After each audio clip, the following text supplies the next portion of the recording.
Good evening, everyone. Hello. Did I set the start time of this to 7 p.m., not 8 p.m.? Fantastic, professional outfit as ever. The YouTube chat is now completely cluttered with stars and crowns, which is I have no idea what all that is about. I baffling. Never mind. Whatever that is, I don't know. But we're going to ignore it and press on because tonight we're talking about the Network of North Wales report. I'm looking forward to doing so.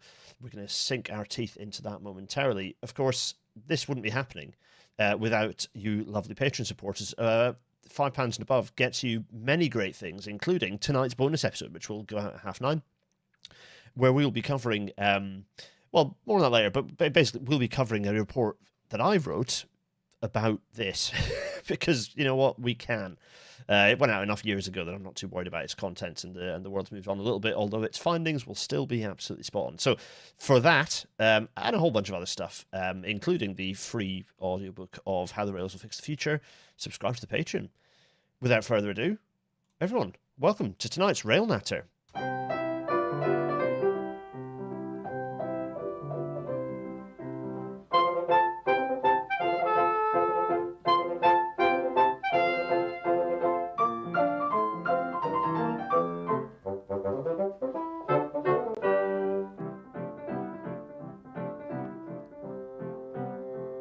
And as the Intercity 225 fades away, we must start with the news because, well, that was a jarring shift of tone from my delightful and skippy voice is this piece about LA transit ridership plummeting after the raids of the fascist paramilitary known as IC in the US. Yeah, things are getting real bad in the US. Anyone who's been following will know that Los Angeles has been a real mess recently. From raids and it's awful. And this is, as you might imagine, given that, you know, working people across Los Angeles rely on the public transport system, well, they've seen a drop of 15% across the LA Transit Authority's sort of services, you know, bus and rail lines. This is what happens if you have. What's fun also is that you have a planning website. This is 25 years in planning. And it's not like, I wouldn't describe this as a super radical website, and they're describing violent immigration arrests. Yeah, like this fascism is happening in the US right now, just as it's happening in the UK right now as well, with the prescribing of Palestine action, which isn't legally, it's not at law yet, so I can say what I want, and also it's real bad, folks. We shouldn't be doing that. We should not be calling an organisation that is absolutely not a terrorist organisation, even if you think the legislation in the first place is shoddy. Well, this basically writes the legislation off, because doing so because thousands and thousands of people will be continuing to provide, you know, public support for Palestine action. What that means is that the law will be completely unworkable because you cannot arrest all those people, which then undermines what might be seen as useful prescriptions of other organisations that actually perhaps do have more sinister intentions. So, fascism in the US and its impact on public transport. What else have we got? Yes. Talking of bad things that the US has given us, well, this is a really key one, which is there's a new train announcer on ScotRail trains. I don't know if it's all the trains, but it's this is popped up, and of course it's immediately mispronouncing Mulgai, among other things. But crucially, it is an example. The railway, ScotRail, has managed to pick an example of an AI company that has exploited the labour of an actor called Gahan Potter here, and she's her voice is used unknowingly to train the large language model speaking tool. That they've rather sinisterly called Iona and used an AI generated image to like this generic Scottish lass running through the moors. It's all pretty depressing and grim, and we should do better as a railway. This one's very, very weird. Not really. Yeah, but anyway, ScotRail. You could simply pay an actor to just do this, and you'll find it easier. I don't know. I'm not sure why we've done this, and this is an emerging theme in the railway that we seem to be using more and more large language model outputs when we simply shouldn't be. The last one is a bit of good news, though, which is, look, low emission zones work. They work. From the Edinburgh Evening News, Edinburgh's low emission zone 1 year on. More walking and cycling, less pollution, and fewer fines, because these things work. They're taxes that kill themselves. Like, the whole point is that eventually no one needs to pay the low emission zone fee, because the whole point is that the behavior changes and then it does itself out of its own existence. That's the point of these things. It's good. It's like congestion charge, the same logic. Like, eventually fewer and fewer and fewer people pay it, because that's the whole point of the thing. Sin taxes, they do work. More people are walking, cycling, using public transport since the introduction of the LEZ. New research claims. Yeah, go and have a deeper dive into that research, but it's really good stuff. Very pleased to see that, which is nice. Some good news, which is reassuring. So the thing about here we go. Right, so here we go. Hello to everyone who's saying hello. Uncritical Simon is saying the Scottish low emission zones have no provision for a daily fee. Interesting. When ScotRail introduced the first recorded announcements in the English recording, mispronounced the name of every station on the Five Circle from South Gyle all the way back to South Gyle. Yeah, well, yeah, it'll happen. Fantastic. So, hello, Katie Fenn, by the way. Lovely to see you. Lots of our favourites in the chat. Hello, everyone. If you can, by the way, at my name in the chat, and I'll pick up your queries and questions pertinent to the story that we're telling, and that's what makes this podcast unique. It's live, and you can say hello. Right, let's talk about... has my name just changed colour? Yeah, that's how dramatic. Let's talk about Network North Wales. The news is over. Let's do the episode. We're going to talk about this PDF report, and I'm extremely excited to do so. I'm going to briefly go big face. So yeah, this thing, it's good, and I'm looking forward to talking about it. There's a lot of good stuff that I want to pick up on, and we're gonna page turn it. There's a few things I want to pick out. A little bit of the background, though. This document is... Well, let's do this. This document, this one over here, is a strategy setting out... Well, it's not technically a strategy, it's a vision, but it's more of a strategy than anything we've seen out of central government recently. It's a vision for a unified... Well, it's saying a transformed transport network for North Wales. Key thing we want to do is look at the scope of the document when it pops up, if there is one. It's not perfect, let's put it this way, but there's a lot of good stuff in here that I really want to pick out. Gareth, I think this is the one you picked out. Yeah, this is the one you threw in my direction. Always send me stuff, everyone. Always send me stuff, because I can't keep my eye on everything, particularly the moment when I'm like a frazzled fuse of a human and barely can keep my brain on straight. So do send me stuff, and I'll pick me up. I'll pick it up and we will run with it. So, people are saying they like the font they use. This isn't just any old font. These are the official Welsh fonts, the government fonts, and they are brilliant. There's this TFW fonts, and then there are the broader Welsh government fonts, and they are really good. And I'm glad to see them seeing further use, and they should see widespread use across this network and across bus stops, and it is happening, actually. This is happening now.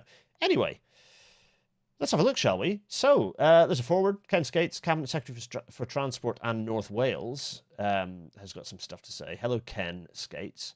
This, I believe, is the is central government, not Cabinet Secretary for Transport and North Wales. I believe this is... Yeah, someone can shout me. This is central government, not Welsh government, right? Yeah. Here we go. So, one of the better covers I've seen for report. Yeah, absolutely. You're right. Askret Oryx. That's I need to learn how to pronounce that name. Hello. Oh, this is Welsh government. Thanks, Gareth, for setting me right. Marvelous. Anyway, right. Okay, but it's Ken Skates saying some stuff. And usually I skip forwards because I don't care. But there are a couple of things that are really important. There are a few things here that are... So as we move forward, let us remember this is not just about lines on a map, timetables on a screen, or simply steel and concrete. It's about the lives of people we serve, the businesses we support, and the future we're building. With a bold enough vision, and when you don't hold back your ambition for change, you can achieve incredible things. 100% agree with that. Let's see if it matches those aspirations.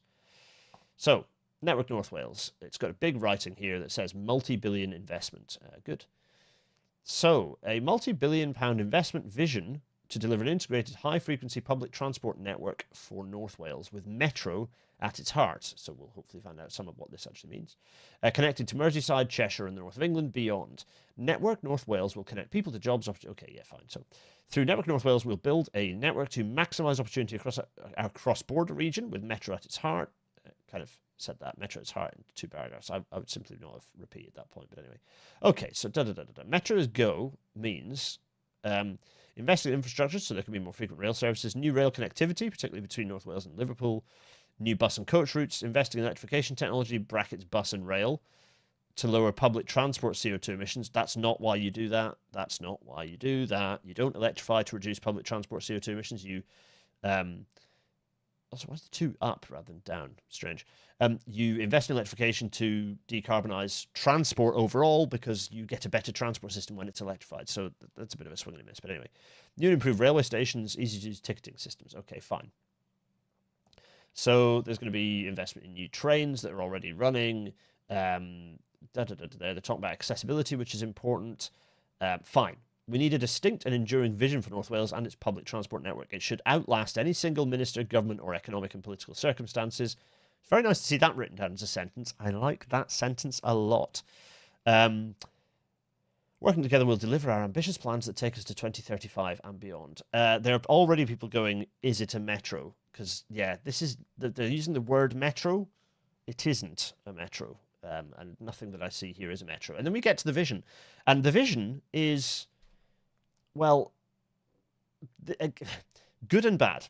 The good thing about this is Tim Baum saying you electrify to increase capacity. That's kind of what I mean. If you electrify, you increase you decarbonize overall transport by having a railway system or a public transport system that runs better, including increasing its capacity, therefore its ability to absorb mode shift. So the vision, as I was saying, this is good and both good and bad in a sense. Number one, firstly, we're going straight into the vision without having seen any objectives. And you know, we've got some general chat here, but we haven't seen objectives or a strategic intended outcome, a thing that we can go, yes, we have achieved this, a single unifying target that would drive that. That's one complaint about this. The second complaint about this is that these are all outputs, not outcomes. And that's not necessarily catastrophic, but it is... I would, again, want to see what is the intention of delivering this stuff so that you can think about how it's being... But you know, in a way, I'm going to undercut myself a little bit by saying, by writing the outputs down, at least these are solid things that are being committed to. So in a way, there's a benefit that these solid things are being committed to, but I would have liked to see why. It would be nice to have at the bottom what the intention is, what the intended outcomes are from these proposed outputs. So they've given some timelines, which again is good. I like this. 0 to 6 months, 6 to 12 months, 1 to 3 years. 0 to 6 months, we're seeing the only physical stuff we're going to start seeing is closer working relationships with the likes of Liverpool City region, which is very good. I'm glad to see that. Partnership agreement on funding arrangements for Padeswood. Padeswood is a series of sidings on the Wrexham to Bisden line that are a major constraint on capacity there because freight has to basically use the main lines as a head shunt. It's not ideal. Yeah, I was CRE over one of the designs. Actually, was I CRE? Anyway, I supported, let's say, one of the designs for the remodeling of that area. Sky, if you're watching, shout out. Sky, I know you watch. I know you watch. I know you watch Rail Natter. Hello. Strategy for introducing more new trains. Okay. So here's the first actual thing. Formal renaming of Borderlands line, which was always a baffling name of railway line, to the Wrexham to Liverpool line. I like that. Explore opportunities to improve connectivity between North Wales and London. Good. So the only physical thing is the renaming of the line and then sort of setting up the programme to deliver stuff. 6 to 12 months, though, we see 6 to 12 months, delivery of station improvements on the Wrexham to Liverpool line. This is good. I'm glad to see this. This is accessibility things, stuff that I was doing at Arcadis a few years back, was specifying all this stuff. So delivery of station improvements on the Wrexham to Liverpool line. A lot of that is removing barrow crossings, providing options for step-free access, Liverpool lift locations and various things along the route. Progress case for change for D-side station and explore opportunity for a temporary station. Okay, so that's a station on just kind of the other side of the river. Double frequency of train service between Wrexham and Chester. Very good idea. Fine, Wrexham and Chester. So it's a key core connection there. Wrexham, by the way, thanks to the football boys, Wrexham is very much on the map in Wales, and you could say that Wrexham has kind of jiggled the Welsh government to realise that they need to stop not paying attention to the northeast of Wales. So thanks Ryan Reynolds and Rob Mack, they're very kind. 50% more TFW services on the North Wales main line. That's bold. So that's a going from, it's not that many, it's like 4 to 6, I think. So it's not a hugely spectacular change. But yeah, again, 50% more seats is a sizable old whack. It just shows where the capacity is now that can happen within 6 to 12 months. Bearing in mind, a lot of planning has gone into this already. This is not we're going to do this soon. This is, we've done the design work. I'm hoping at this point this design work is actually already in at ES5, so that means you're ready for delivery, ready for construction. New bus services within 6 to 12 months. Pay-as-you-go rollout commences in North East Wales. That's good. And rollout of Metro and Network North Wales branding on trains, at stations and on buses. So unified branding, but particularly under this sort of Network North Wales heading, which is interesting. Additional bus services, key gateway station development work, and Llandudno to Liverpool direct services. Interesting. Okay, yeah. Well, that's fair enough, actually. That's a quite sensible proposal. And then 1 to 3 years, we see the upgrade at Padeswood, the remodelling the tracks to unlock freight passenger capacity there. A reliable 2 trains per hour service on the Wrexham to Liverpool line. Yep, good. Pretty easy to achieve. Complete development work on electrification. So this is the finishing of the design work, 1 to 3 years. Okay, yeah. Improved safety and access at Buccley Station. So this is sort of specifically referring to Buccley Station itself. So these station improvements perhaps are maybe not quite as ambitious as what Buccley has some quite substantial improvements proposed. So these are all things that are locked down, it's saying. And then if we go to the other side of this double-page spread, early stage thinking, we're into 5 years by 2035 and beyond. This is good stuff, seeing these proposed these proposed sort of ambitions in the long term. It's good to write these down, by the way, folks. New railway stations. Connecting Deeside Industrial Estate, fine. Improved connectivity to Manchester Airport. An interesting and sensible proposal. I think at some point I will do my which airport should still exist episode. And Manchester Airport is probably one of those airports. And even if it isn't, you create a new city region, or, you create a new massive development at the airport, or what was the airport if you decide to anyway. Consistent rail timetable pattern for North Wales Main Line. Yep. Metroification, as it has been termed. Introduce more new trains. Fine. Preparation work for North Wales electrification. That's 5 years away. That feels a long way away still. Feels quite a long way away. Gaboan signal upgrade to increase capacity of the Marches line. Fine. So by a decade away, this is what we should see. So it's an ambitious timeline for electrification. Well, is it 10 years from now? We could be more ambitious, frankly. We could do it in 5. But anyway, North Wales Main Line electrified with cascade of new rolling stock. So electrification North Wales Main Line, Cabamo. Chester Station enhanced to unlock capacity. Yep, good. It's a lot of slow approaches at Chester, and it's quite a busy station with a lot of different purposes. Gareth is saying Gaboan isn't Wales. Thank you, Gareth. Yes, I'm going to pick up all your thoughts in a minute when we finish this section. So develop innovations for improved connection between Wrexham General and Central stations. Yeah, does it need to be heavy, like the continued timetable service, or can it be like a little shuttle? It's the sort of thing where actually maybe a little shuttle that just goes back and forth is not a bad idea, actually. I have to say, in fact, it's quite a good idea, because if you're running something that's every 5 minutes, then it makes rail a much more viable option into the centre. 4 trains an hour between Wrexham and Liverpool. That's yep, absolutely. Enhanced connectivity to Liverpool South Parkway. Fine. Complete the redoubling between Wrexham and Chester. Fine. Further increases in service on the North Wales Main Line. Excellent. Significant accessibility improvements at stations, including level boarding. Good to see that written down. So again, these are pretty bold, but they are achievable, realistic. It's saying here that some development work already undertaken, further work required. Fine. And then the beyond. What's being said about the beyond? Metro-style services to all stations south of Wrexham to Gaboan from Crewe. So kind of providing even more of a high-density service in that area. Tram train connection to key settlements. That's interesting. Which ones? I'd be fascinated to know. Improved journey times between North and South Wales by developing Shotton Cord. It sounds suspiciously similar to Llanelladreig. That's interesting. Yes, okay. New stations north and south of Wrexham, including the A55 Parkway. Okay, yeah, I would agree with that. Again, Wrexham, this is a long way away, given that, Wrexham might not be in the top, doing so well in the league by that point. But anyway, enhanced connectivity for Warrington Bank Quay, fine. Marches line resignaling and electrification, which is good because it's quite intensively run. That would make good sense. And northern line connection. Sorry, so Wrexham towards Leeds, which is an interesting proposal. What's funny is that the entire economy of Wales is about equivalent to the economy of Leeds. So there's an interesting sort of parallel there in economic capability. Always an interesting stat. Anyway, right, so some serious clout there. Let's briefly go big face, pick up some questions. So we've got some red stuff popping in here. So, Network of Fan 465365. Where's the map of these proposals and what towns will they benefit? We'll get to that. Gareth is saying, have we heard your opinion on Mersey Travel's plans to extend battery 777s to Wrexham? I don't just have an opinion on them. I've worked on those proposals, and I thought it was doable, and then I've seen how much the IPMUs are not hugely reliable, and I'm less sure. But anyway, what else we got? Rail Focus. Hi, Chris. To me, renaming the line before trains are operating to Liverpool, to me, seems like it could be confusing. Potentially, but Borderlands says nothing. So I'd rather, you might as well call it the line towards Liverpool. It gives a bit of a vibe. And also, the trains do link you in that direction. So you can do that. There we go. Let's see. Is my voice doing weird stuff? Anyone, is my voice doing weird stuff? It shouldn't be. How is the audio? Give me at me with audio quality stuff, because there are always tweaks, episode to episode, constant tweaks James and I are doing to try and get it right. When's the vision supposed to start? Well, it's starting from now. Let's see. Rail Focus is saying Hawarden Bridge is on the same side of the river as the proposed station. Yeah, exactly. Hawarden Bridge.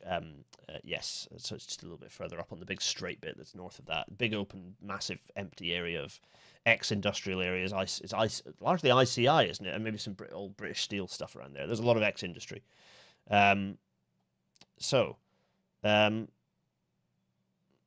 Gareth is saying no. I think it's a more reaction to Labour's losing all its red wall seats in Wrexham, Flintshire in 2019.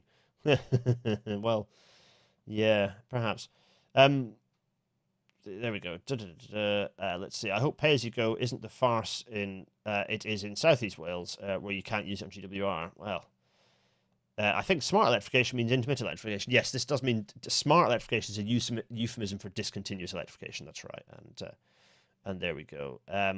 Crowns seem to be disappearing left, right, and centre. Anything concerning Dublin ferries? No, nothing to me. Audio sounds fine, marvellous. Good. Is the A55 Parkway station on the Wrexham Shotton line or the Wrexham Chester line? Oh, that's a good question, Sakura. We'll find out in a minute. Oh yeah, I forget. Hawarden isn't Hawarden. It's Harden. Yeah, it's Harden. Thank you, Gareth. It is Harden. Yeah, I've caught myself on that one before. Harden Bridge. Yeah, thank you. Right. Anyway, thoughts on the tri-mode sets for stopgap electrification? Mixed. Right. So. Oh yeah, the Avon and Piccadilly bit. Yeah, we covered that in a previous episode, and I was not impressed at that report. In fact, I said it was absolutely awful. I did tenderize it to obliteration. Right, so let's keep going. Growing the economy. So what's this going to say? This is telling us some of the good stuff it's going to do, and fine. So marvelous. The only thing I'm going to pick out is core features include significant investments in the North Wales main line and the Wrexham to Liverpool line. Absolutely, more frequent stopping and express services on the main line. Direct services from Wrexham to Liverpool and new stations and fully decarbonised rail services. Again, doesn't. Okay. And then the last, through priorities such as Northern Arc, so that's kind of talking about Liverpool across to Manchester, the Transpennine stuff that they've been renaming Northern Arc for some reason, because everything's going to be an arc now. Broader investments in transport infrastructure will connect Welsh communities to major economic hubs like Liverpool and Greater Manchester, supporting the growth of the Deeside Industrial Park and fostering regional development. It makes sense to tie, if you're going to turn the North Wales corridor and a few bits that expand it into a kind of a core region that you focus on agglomeration on that route, it makes sense to overlap and tie into the one next door, which is the other major region is what's being termed now as the Northern Arc, with Liverpool, Manchester, and across. So it makes sense to tie those two together, almost like overlapping Venn diagrams. It makes sense to do that. It makes sense to do that work. There's a picture of a train working across borders, and here they're kind of emphasising that point. So it's really good that the economies on the Northern Arc build and strengthen, and we want to have a part of that, is what they're saying. Improving the infrastructure in North Wales, we can connect people to opportunities like never before, linking it to Liverpool, Greater Manchester, and beyond to the northeast. Absolutely, I was the report that we looked through a couple of weeks ago, thinking about high-speed connectivity across from the northeast, but particularly Liverpool, Manchester, and the proposals in the northwest.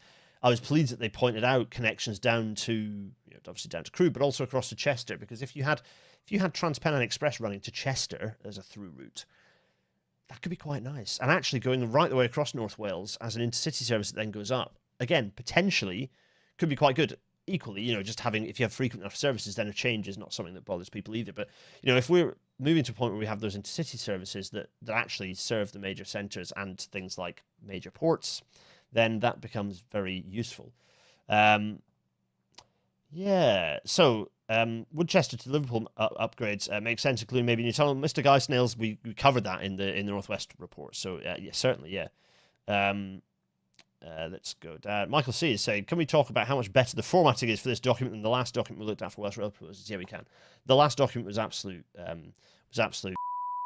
and this document is actually formatted in a way that is appealing, looks professional, is also crucially of the identity of the authority that is in charge of it, which the other one should have been if it was to be taken seriously. Right, here's our first map. And here we get a view of what is going on, where we have Wrexham Gateway Enhancement, so stuff going on in Wrexham, right? We have the yellow bit, which is showing where there's going to be electrification and removal of lots of level crossings. I worked on that work.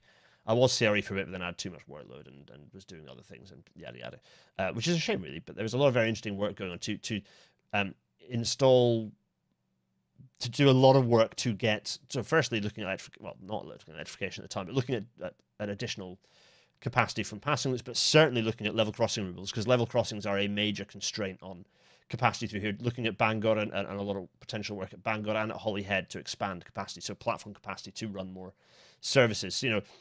So it's a lot of good stuff on that front. What's also key is that you've got the Traws Cymru routes here, the bus routes showing as a part of the overall network, which is really good.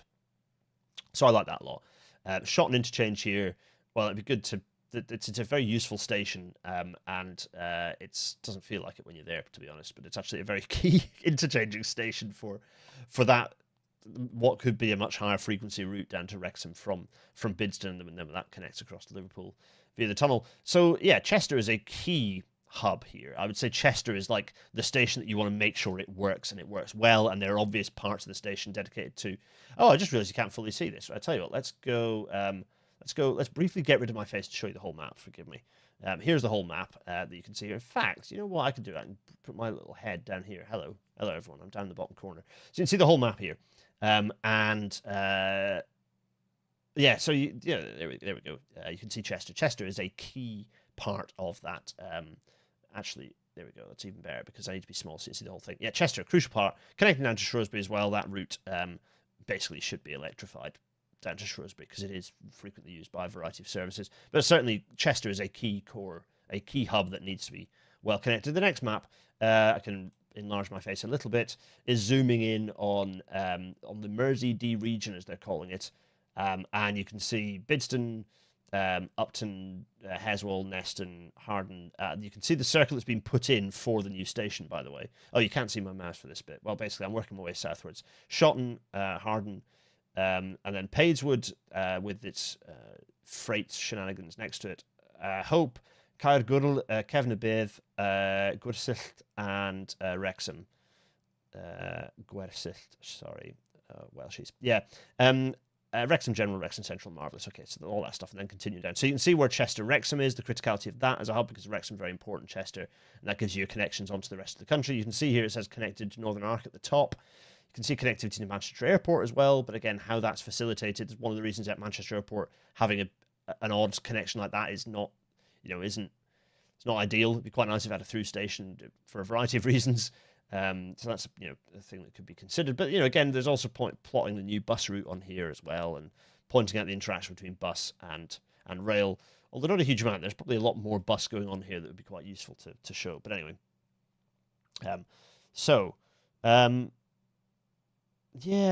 someone should send this video to politicians in the north of Ireland where the desire for road building transcends sectarianism. Honorary Apple. Well, yeah. See previous episodes, and indeed, I think we have someone in the chat right now who was the presenter of those episodes on Ireland, indeed. Ryan Hogg, is there any particular relationship between removal of level crossings and the number of trains per hour line can run? There absolutely is, yes. Limitations on things like speed, and therefore how many trains you can run through to actually flight trains through sections to get more trains through. Things like this. When you've got fixed block signaling, then speed is important for getting trains through those blocks as quickly as possible, and therefore running more trains an hour. That's absolutely cool. Absolutely true. Thanks,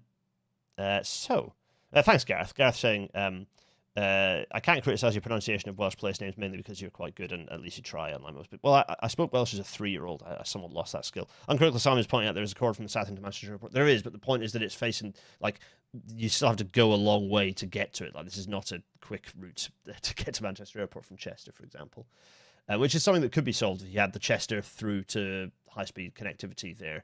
You know, again, it'd be quite good to have a high-speed connection from Chester, a dedicated high-speed connection from Chester up through to into Manchester to give you the, you could then have Manchester, at least you could then have Manchester dedicated high-speed services that would go across the North Wales main line.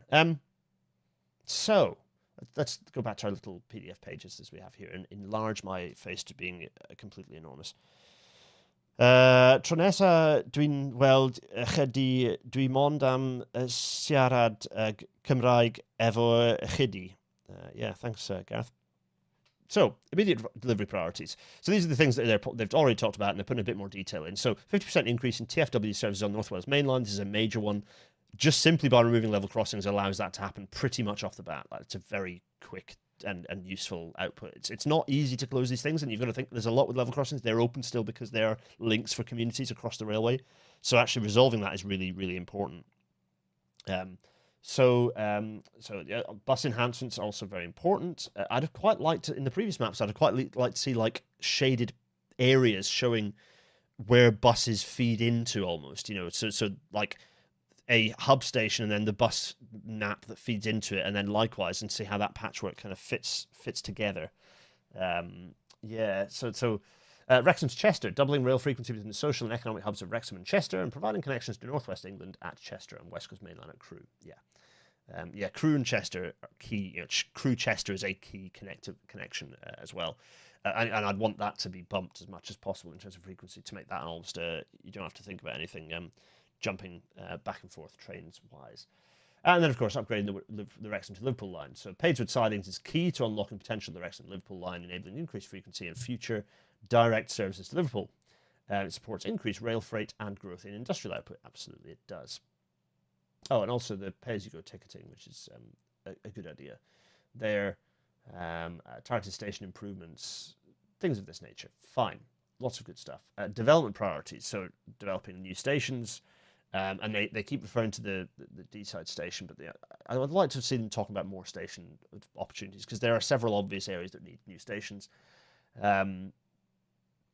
Further metro development. So people asking about the metro. The logic of the metro is that the Wrexham to Biston line, the Wrexham to Liverpool line, will become part of the Liverpool City Region metro network, and that's kind of what's been proposed. Even though that's not quite a metro, but it's an urban transit system, and we're all for those. So it's kind of connecting them to kind of almost extend the reach of that city region out to as far as Wrexham, really.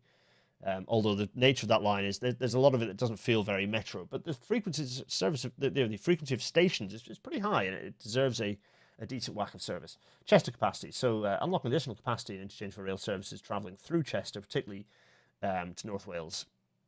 Fine. The enhancement plan, yes, so track and train, more frequency, excellent. Stuff about electrification, stuff about smart electrification technologies. Well, it's not all discontinuous, but I suspect it's a major part of it. And they're going to dedicate some pages to that soon. Further development of access for all schemes at Shotland and Rwabon, and other opportunities to improve access across the whole of North Wales, Network North Wales. Right, so here's the page on electrification innovation.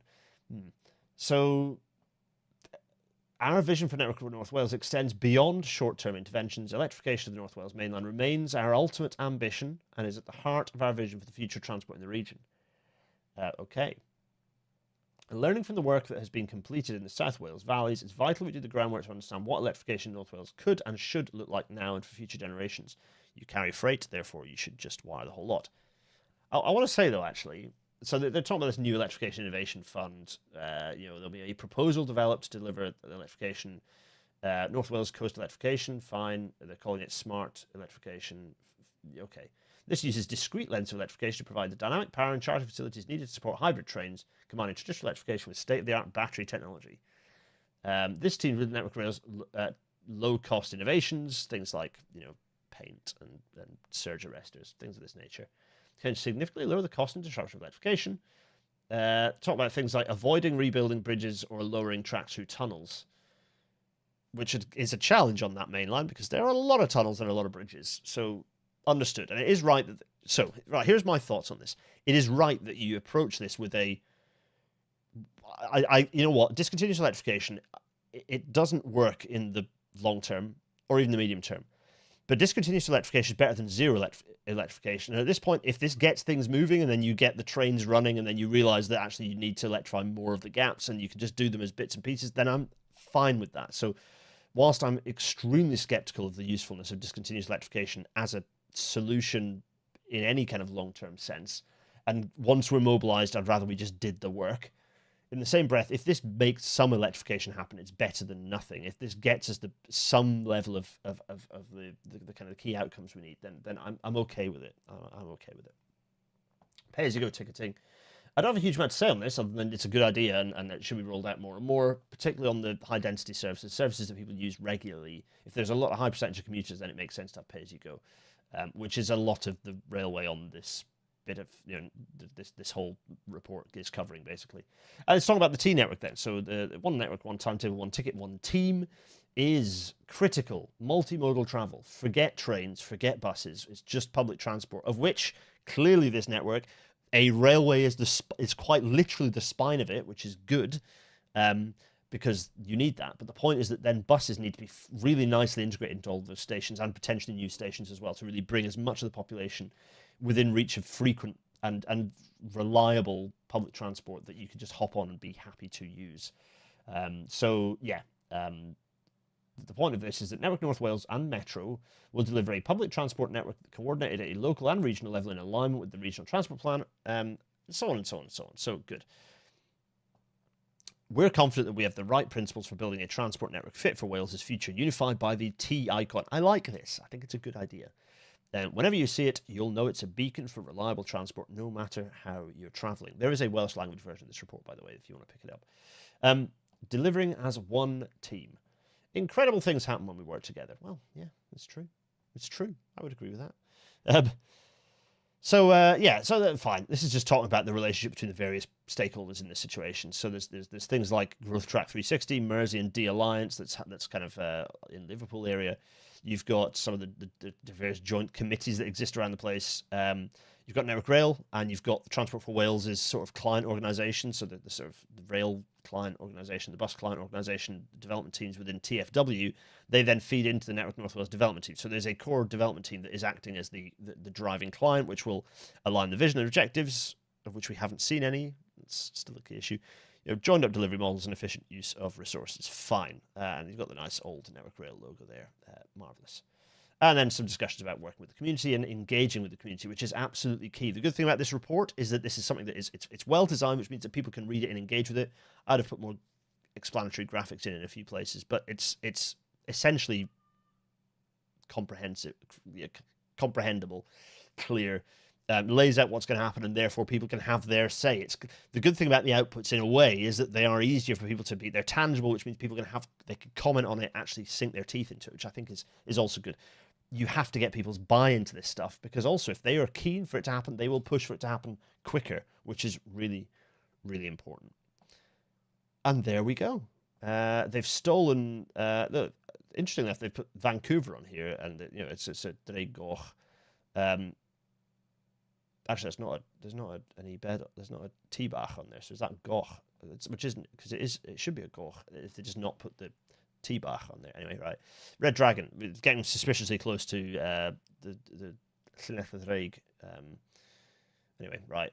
I digress. Let me enlarge my face and talk about this report, because I think it's quite good.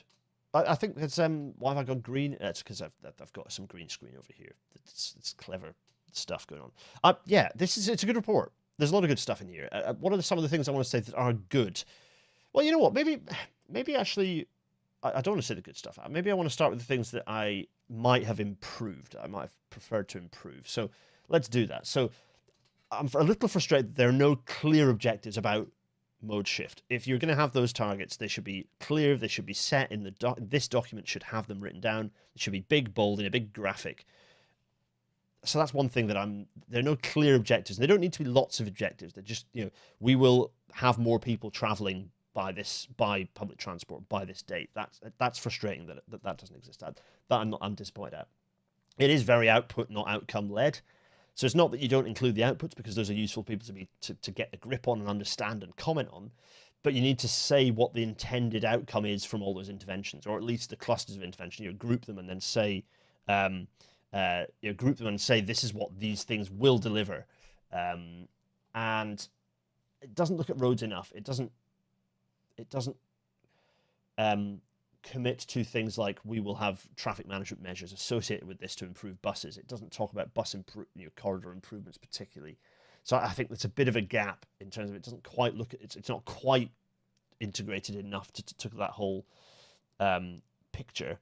There's mentions of intended levels of economic growth, but I don't count those, because those aren't.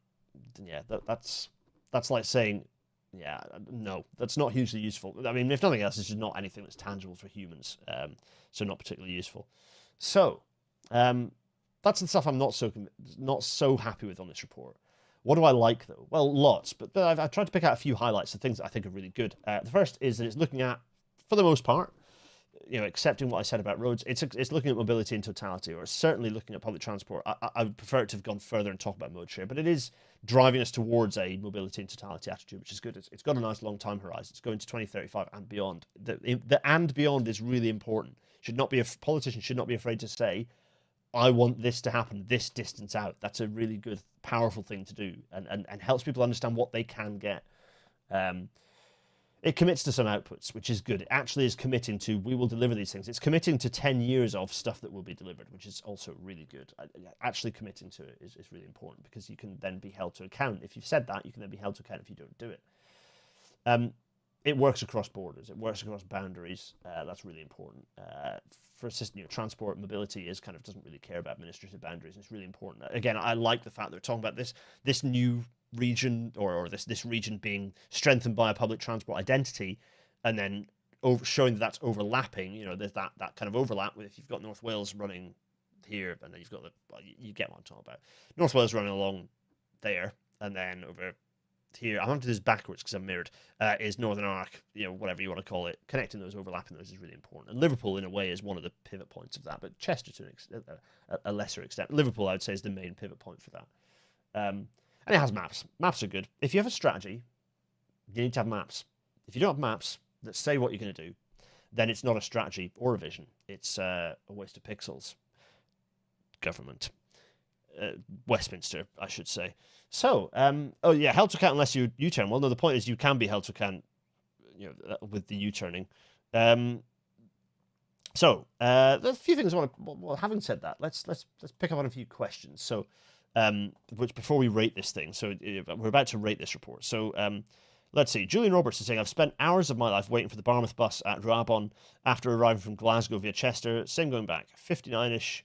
Normal wait time. Traveling to volunteer on Ballot, it's not great. Buses should be nice and frequent because they're super cheap to run, so run many more of them. If a bus is kind of empty, that's fine. Rail Focus is saying, a couple of issues with the 494 A55 modal shift.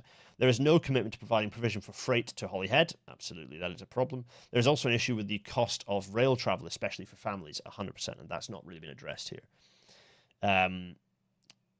So, absolutely, we need intermodal freight services, absolutely. And the A55, well, to be honest, I'm not really talking about the A55, have I? Let's get OpenStreet. Have they fixed OpenStreetMap yet? Let's have a look. They do appear to have fixed OpenStreetMap. It's no longer... Wait a minute, let me just...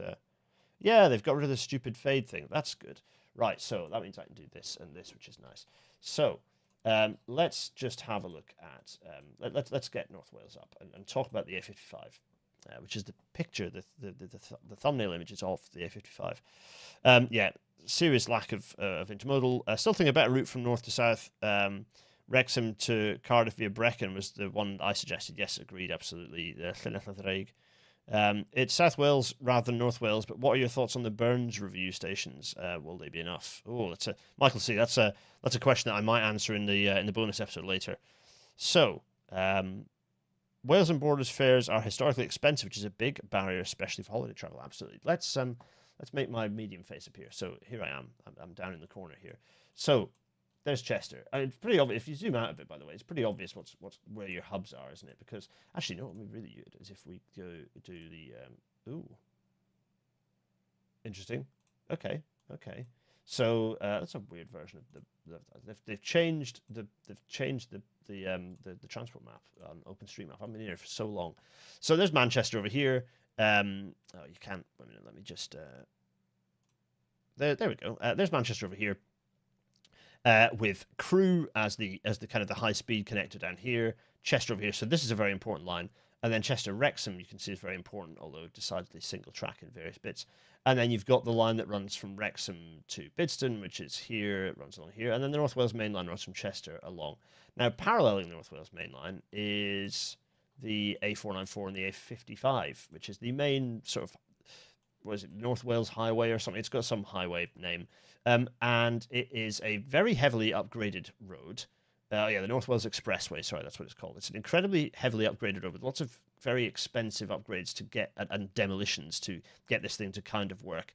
And it's a messy, hellishly messy compromise in several places. And it's a road that is often extremely congested. It's dangerous. It moved the railway out of the way in a few places, including along here, actually. I believe it bumped the railway out of the way a little bit. It's a road that we should be... The good thing about it, though, is it runs directly parallel to the railway, and then what you get to do with that is go, well, we're just going to massively reduce traffic along that road by moving it to the railway. And goods traffic, as a much more predictable mass flow, is the first thing that you can easily grab. To ensure that you're doing that. That's one of the first things you do is go, well, okay, we can massively obliterate freight traffic as you go over into Gareth land over here. Not me, Gareth in the chat, Gareth. Getting across to Holyhead and the major goods links across to Ireland. So the A55 runs along here. Now, what do I think to actually address the point? These proposals can obliterate car dependency, but they should have been more specific. They should have been more assertive over what those mode shift targets actually were and what they actually look like. So I'd say that's a shortcoming of the report, but that doesn't mean that I think it's bad necessarily. What are we going to rate the thing? That's what I want to know.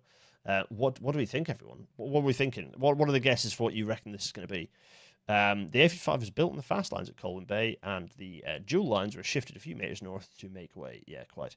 The railway has been kicked to the side, rejected to the side a bit in favour of the road, which is obviously not a thing that we're a big fan of it in RailNet headquarters. So let's talk about this thing. Let me get rid of my face. What are we thinking for the Network North Wales report? What do we reckon for the vision? It's the vision. Actually, you know what? We should probably write. It's specifically the vision report, isn't it? That's what it is. What do we reckon? Well, I'll tell you what we reckon, which is I'm going to give it. Is this going to be loud? I hope not. I'm going to give it. That felt loud. I'm going to give it 1, 2, 3.5 stars. I like this report. I think it's good. But I also think that there is more that it could have done about mode share specifically. I think there could be more assertive over it, and freight doesn't have much to be said. So yeah, I think 3.5. I think it's good, but it could go a little bit further. But that's this is positive. I still think it's a very good piece of work. There's a lot there that can be built on. It's exciting. It's good. It's good news. I'm pleased about it. Now, if you want to learn a little bit more about some of the detail behind this, then subscribe to the Patreon for £5, and you can join tonight's at 9:30. You can join tonight's bonus. We will be specifically looking at speeds on the Bidston-Wrexham line, or the Wrexham-Bidston line, that bit of railway, and what you can do on it quite quickly. I can go into the detail on that one, which should be quite fun. Of course, because that is the Patreon. £5 and above, and you get many delicious bits and pieces, and including the free How the Railways Will Fix the Future audiobook. Thank you for joining. Now, a new fun... Not new. Let's start that again. This is my cut this into a little segment bit. Hello, everyone watching, by the way. There's 125 of you enjoying this. Now, one of the things that I quite like is data visualization, as you will all know, and this is a nice GIF here showing us the increase in passenger flow from before COVID to the trough to then 2021-22, and then you can see that growth bedding in over the years. So there we are. It's loading. There we are, 22, 23, 24. Actually, it doesn't have the 24 bit, but the 24 bit's got even chunkier. So you can kind of see the overall growth in flow. You can see the main corridors of people moving up and down are the long distance routes, with a bit less elsewhere, and some big lumps in some of those urban areas. So areas that have a suburban railway, Liverpool, Manchester. Leeds has a bit of a suburban railway in the north, and then Glasgow and a little bit Edinburgh, but mostly just Glasgow. You can see there's some of these weird diamonds representing like the flows. So why am I putting this up? Well, I wanted to zoom in on. This is not like massively clear, so I wanted to kind of zoom in on. Actually, you know what I'm going to do is let's just let me go in here and change my pen to. Let's change it to black, shall we? Or let's do purple. So I want to have a look at Manchester and Sheffield for a little bit, because Manchester Oxford Road here. Here is Manchester Oxford Road, Manchester, and it is point, and you can see that the service, the most, this is OD data, origin destination data, that was created by a friend of the show, Will Deacon. And you can see that Oxford Road is very much the west-facing station, and it's used as the hub for going westwards from Manchester City Centre.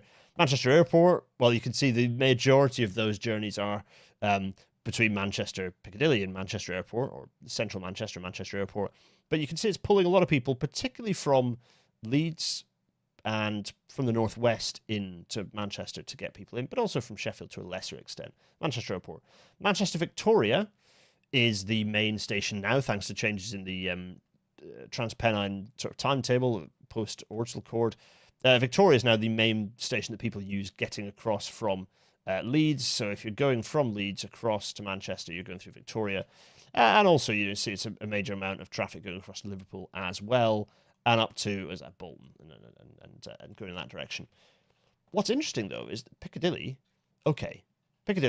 massive amount of traffic going down towards London, going down towards Brum here, and going in various directions. These big chunky chunks are the massive cross city lines. So those aren't actually routes. Those are just an incredibly thick line that's sort of oriented perpendicular to the tiny little bit of railway. But that's because huge numbers of people are moving from Piccadilly to, well, that's possibly even to Victoria, that one. But sort of big, thick lumps of people moving around within Manchester. What's the bit that I find most interesting, though, is the thickness of the line to Sheffield. This is very interesting to me. You can see this is a very thick line. If you now compare this to the thickness of line, it's not far off the thickness of line across to Leeds. And yet, what are the proposals we're seeing there? So if we jump down to Sheffield, you can see that a sizable amount of that traffic is just Sheffield to Manchester. So this core here is seriously, it's a seriously busy bit of railway. Now, the thing I want to pick out is we've had some very limited, frankly, extremely limited upgrades of what is called the Hope Valley Line. That is the Hope Valley Line. It's basically a very rural railway. Quite a lot of freight. It's busy, but it's not run as a high-frequency railway that it should be. You compare the fact that it is as busy, or it's carrying as many passengers on a rubbish service, well, not far off. It's seriously large number of passengers on a rubbish service, compared that's not different to the number running to Leeds, and yet it's not having nearly the level of upgrade that we're seeing on the Manchester to Leeds route, and this puzzles me. So yeah, it's very interesting to me that it's possibly it benefits from the fact that roads are so rubbish, which is a good reason to do nothing to improve the roads and to focus on the railway. But we should be seeing much more ambition in what you can do on that bit of railway line. And we've talked on back in episode 222 with our lovely railway network that we were talking about. We've talked about what you would do in terms of the connectivity between Meadowhall and Sheffield and across. So let me just make my ink yellow. We've talked about what you do that it absolutely merits, and this is why the data justifies the fact that it merits its own dedicated route, not least because it provides you the connections from the East Midlands up to Scotland. So there's a strategic reason why you build a new connection from Meadowhall across to Manchester. That's why you do that. So yeah, I would like to see, this is a gap, this is an enormous gap in the network that just does not get spoken about, and I think it ought to. And if you're interested in having a look at some of that lovely data, then go back to our episode with Will, data maps and how to use them. Now, everyone, we are running towards the end of the episode. I have one big call to action, which is this Friday, if you are able to. My goodness, you should absolutely come along to the Alphabetti Theatre on St James Boulevard in Newcastle to see me and a bunch of cooler people than me who are much more creative than me do things like readings. Lucy Valentine's going to play some music. It's books, it's politics, it's counterculture, it's a Lord Burn special, and it's going to be a delight. We're going to be talking about trains. And what more fun could you have than talking about trains with a nice photocopied Class 37? That's the poster. Come along and watch. It's going to be a delight. Yara Rodriguez Fowler, Lindsay Eyre, and Jake Trelease. It's going to be good fun. Please do come along. Book your tickets to those because most of them have gone. So there are limited tickets, but I would love as many Rail Natter folk to be there. It would be a delight. And on that note, really, it only remains for me to say an enormous thank you, everyone, to joining this one. Some interesting bits and pieces there. I hope you're enjoying the new bumper format of a little bit that I do extra, so there's a little bit of extra flavour at the end. I would love those to be funny, so if they're funny transport nonsenses that you've spotted, send them to me. I will see all of you, or not all of you actually, because there are 130 of you here. I will see a good chunk of you, I hope, for the bonus episode in half an hour. It's unusual, yeah, the bonus episode comes out immediately, and yeah, you can subscribe to that via Patreon. Anyway, enough of my waffling. Everyone, take very great care of yourselves. Free Palestine, and I'll see you all next week. Cheerio! Cheerio!